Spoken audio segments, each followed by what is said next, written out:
नमस्कार, मैं हूं शम्स ताहिर खान और आप देख रहे हैं वारदात। सिद्धू मूसेवाला पंजाब के इकलौते ऐसे सिंगर नहीं है जो पंजाब के गैंगस्टर या फिर गैंग वॉर का निशाना बने। पर सवाल यह है कि आखिर पंजाब में पंजाबी सिंगर पंजाब गैंग के निशाने पर क्यों रहते हैं? आखिर पंजाब में इतने सारे गैंग कैसे पनपते हैं? ज्यादातर गैंग के सरगना जेल में है, फिर भी उनका गैंग कैसे काम करता है? तो आइए आज आपको पंजाबी सिंगर और पंजाबी गैंग के बीच की दुश्मनी के साथ साथ गैंग्स ऑफ पंजाब की भी पूरी कहानी बताता हूं।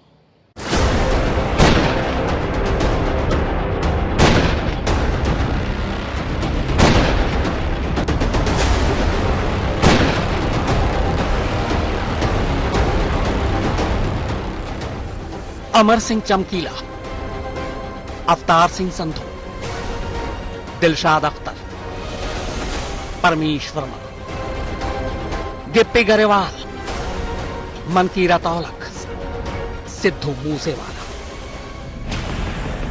पंजाबी म्यूजिक इंडस्ट्री के ये वो नाम और चेहरे हैं जिन्हें या तो मार दिया गया या गोली खाकर बच गए या फिर जानलेवा धमकी के साए के बीच जी रहे हैं।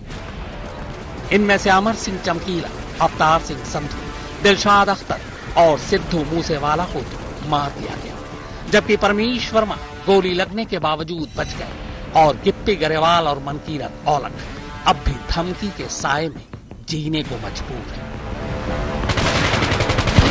अब सवाल यह है कि आखिर पंजाबी म्यूजिक इंडस्ट्री को पंजाब के गैंग्स निशाना क्यों बना रहे हैं?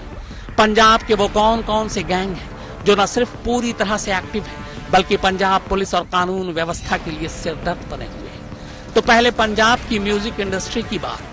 2018 की एक रिपोर्ट के मुताबिक भारत की पूरी म्यूजिक इंडस्ट्री करीब 1300 करोड़ रुपए की है। इनमें से 200 करोड़ रुपए पंजाबी म्यूजिक से आती है, लेकिन इस 200 करोड़ के अलावा करीब 500 करोड़ रुपए पंजाबी म्यूजिक के लाइव इवेंट से आते हैं। यानी इस तरह एक साल में पंजाबी म्यूजिक इंडस्ट्री करीब 700 करोड़ रुपए कमाती है। इसके अलावा पंजाब में ज्यादातर सिंगर शादियों और दूसरे समारोहों में गाने गाकर भी पैसे कमाते हैं। इनकी फीस 10 से 40 लाख रुपए तक होती है। एक आंकड़े के मुताबिक एक अच्छा खासा सिंगर एक साल में करीब 75 से 100 इवेंट करता है। कहते हैं कि पंजाब में एक छोटा सिंगर भी एक इवेंट में आसानी से 50,000 रुपए कमा लेता है। म्यूजिक इंडस्ट्री में एक बड़ा नाम टी सीरीज है। टी सीरीज के मुताबिक उसके कुल बिजनेस का लगभग 40% पंजाब के गानों से ही आता है, खासतौर पर यूट्यूब से। यूट्यूब ने म्यूजिक इंडस्ट्री को, खासकर पंजाबी म्यूजिक इंडस्ट्री को, एक अलग पहचान और जल्दी पैसे कमाने का एक नया प्लेटफॉर्म दिया है। एक आंकड़े के मुताबिक पंजाब में इस वक्त करीब 400 म्यूजिक बैंड हैं जो हर रोज 15 से 20 नए गाने रिलीज करते हैं। 2019 के एक आंकड़े के मुताबिक अकेले उसी साल पंजाबी म्यूजिक इंडस्ट्री ने 4000 नए गाने मार्केट में उतारे थे। अब जाहिर है कि म्यूजिक इंडस्ट्री में इतना पैसा होगा तो गैंग्स ऑफ पंजाब की नजर भी होगी। लेकिन एक अजीब बात यह है कि पंजाब में एक्टिव गैंग्स सिर्फ पैसों के लिए सिंगर को धमकाते या उनकी जान नहीं लेते, खुद को सोशल मीडिया पर हीरो साबित करने का। पंजाब में ऐसा एक भी गैंग नहीं है जो सोशल मीडिया पर एक्टिव न हो, जो अपने जुर्मों को सोशल मीडिया पर पोस्ट न करता हो, जिसके हजारों लाखों फॉलोअर्स न हो। सिद्धू मूसेवाला के कत्ल को ही ले लीजिए।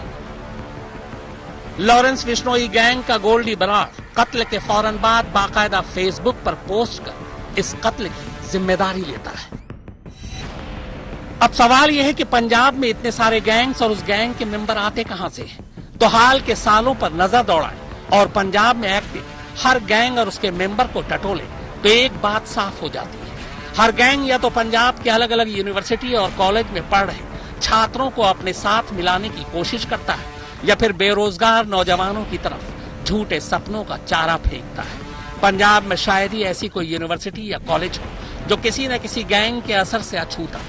यहाँ तक कि छात्र चुनाव में भी अलग अलग गैंग्स की भागीदारी होती है। जिस लॉरेंस बिश्नोई पर सिद्धू मूसेवाला के कत्ल का शक है, उस लॉरेंस बिश्नोई का गैंग तक यूनिवर्सिटी और कॉलेज के चुनाव में अपना दखल रखता है। अब सबसे बड़ा सवाल पंजाब के गैंग्स के बारे में। आखिर पंजाब में गैंग्स कल्चर कैसे शुरू हुआ? वो कौन कौन से गैंग हैं जो इस वक्त पंजाब में एक्टिव है और पंजाब पुलिस क्यों इन गैंग्स पर नकेल नहीं कस पाती है? तो चलिए सिलसिलेवार इन सवालों के जवाब जानते हैं।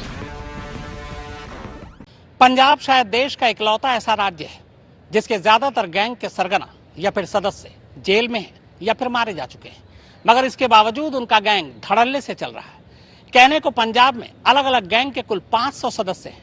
इनमें से इस वक्त 300 जेल के अंदर हैं, यानी 200 बाहर हैं।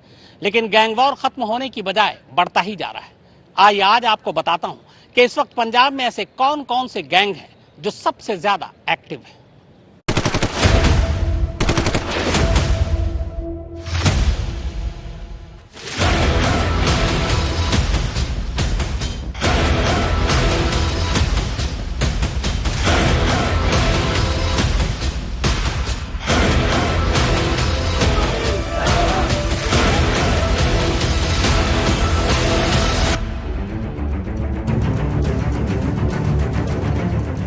यूं तो देश का शायद ही कोई ऐसा राज्य हो जहां गैंग या गैंगस्टर न हो, लेकिन पंजाब की कहानी सबसे जुदा है।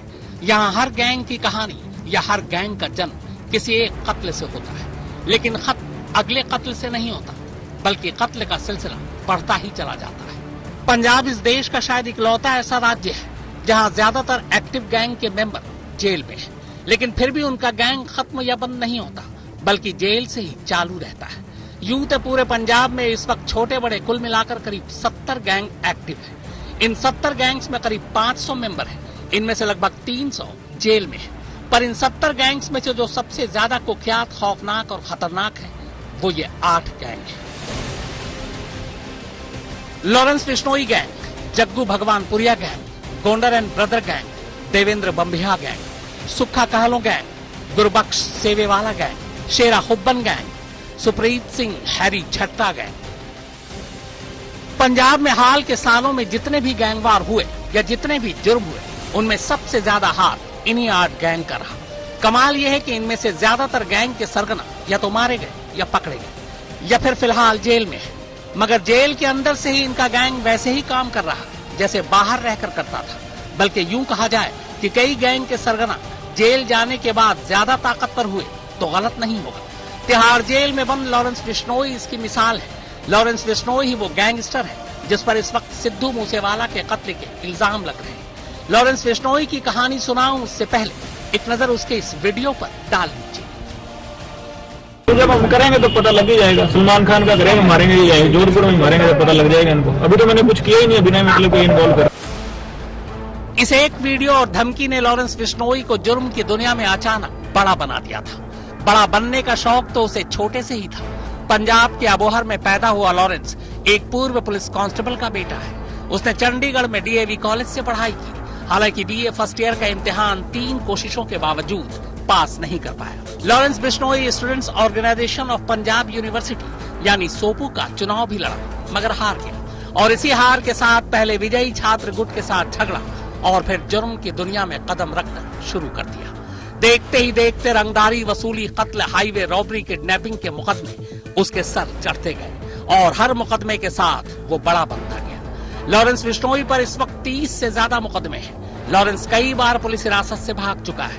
पहले वो जोधपुर जेल में बंद था, लेकिन अब दिल्ली की तिहाड़ जेल में है। पिछले 7 सालों से लॉरेंस जेल में ही है, मगर कहते हैं कि जब से वो जेल में बंद है तब से वो और ज्यादा ताकतवर हो गया है।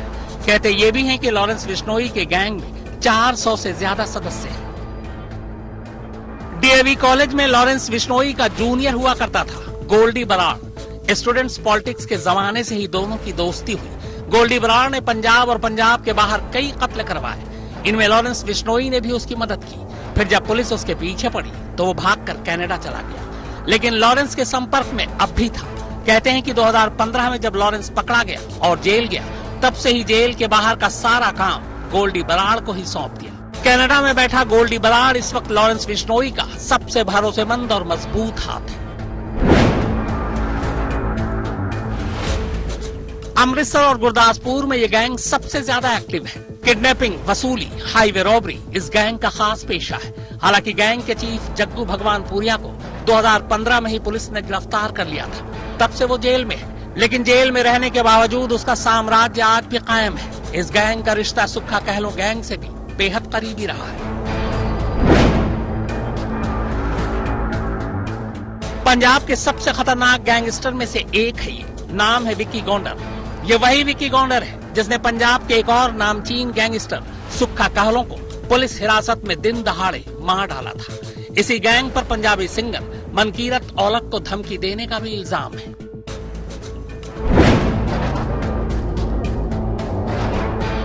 एक वक्त था जब देवेंद्र बम्बिहा गैंग के नाम से हर गैंगस्टर कांपा करता था।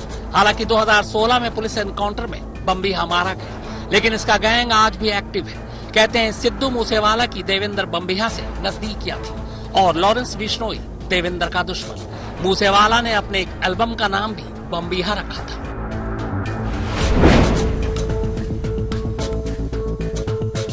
पंजाब का ये वो गैंगस्टर था जिसके सोशल मीडिया पर सबसे ज्यादा फॉलोअर थे। जेल में रहते हुए जेल के अंदर से न जाने कितने ही फोटो और वीडियो पोस्ट किए। ये कई बार जेल से भागा भी। एक वक्त था जब इसकी तूती बोला करती थी, लेकिन बेहद कम वक्त में विकी गौंडर गैंग ने अदालत से जेल लौटते वक्त बाकायदा पुलिस हिरासत में सुक्खा कहलों को मौत के घाट उतार दिया। लेकिन उसकी मौत के बावजूद उसका गैंग अब भी एक्टिव है। सोशल मीडिया पर अब भी कई पेज उसके नाम पर हैं। पंजाब के मालवा, हरियाणा और राजस्थान में कत्ल, लूट, किडनैपिंग और फिरौती के लिए ये गैंग बदनाम है। इस गैंग का सरगना रजनीश सेवेवाला था। 2015 में वो मारा गया। उसके बाद उसका भाई गुरबख्श सिंह अब इस गैंग को चला रहा है। कहते हैं देवेंद्र बम्बिहा की मौत के बाद उस गैंग के ज्यादातर सदस्य सेवेवाला गैंग में शामिल हो गए। हालांकि खुद गुरबख्श 2017 में पकड़ा गया, लेकिन बाकी गैंग की तरह वो भी जेल से ही अब अपना गैंग चला रहा है।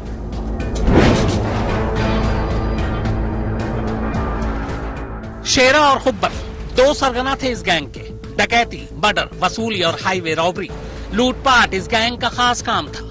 दर्जनों केस इस गैंग के सर पर है, पर बाद में दोनों सरगना मारे गए। हालांकि इस गैंग के बाकी सदस्य अब भी इस गैंग को एक्टिव बनाए हुए हैं।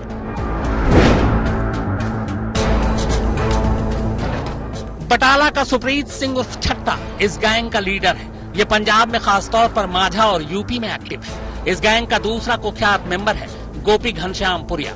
ये दोनों ही मोस्ट वांटेड की लिस्ट में पंजाब में बहुत ऊपर है। कहते हैं नवंबर 2016 में नाभा जेल ब्रेक में भी इस गैंग का हाथ था। पंजाब में गैंग्स के इतिहास को देखते हुए ये तय है कि सिद्धू मूसेवाला के कत्ल के बाद एक और गैंग वॉर होगा, इस कत्ल का बदला लेने के लिए। और ये बात पंजाब पुलिस को भी अच्छी तरह मालूम है।